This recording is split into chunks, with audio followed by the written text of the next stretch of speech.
Hi, I'm Emily, and I'm the creative copy lead within Jabra in the global brand marketing communication team. What actually drew me to the company was the fact that GN also makes hearing aids, and I'm actually slightly hard of hearing myself, so it's something that kind of felt quite close to my heart.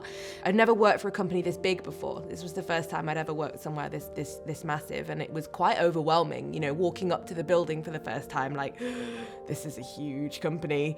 But it's never felt like a huge company. It's always felt, in many ways, it's felt more personal and more welcoming than some of the smallest companies I've worked for. Often people will ask me, what does a copywriter do? And then you find yourself starting to try and list out all of the things that you do on a daily basis. And when you start listing it out like that, it's like, it doesn't sound like very much. So I've now started saying, like, when you see something from Jabra that has words on it, I've probably touched that. Since I started at GN, in 3 years, things have changed massively.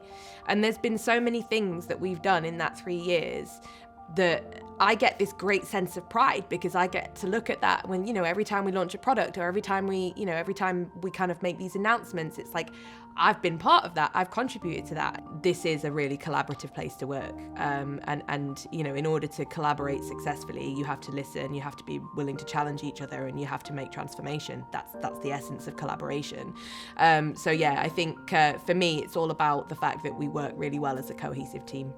There is this certain sense that you feel of, like, seeing one of the products that you helped to launch out in the world, and it's like, oh yes. And it's like going into a retail store and seeing a retail display, being like, I wrote that headline.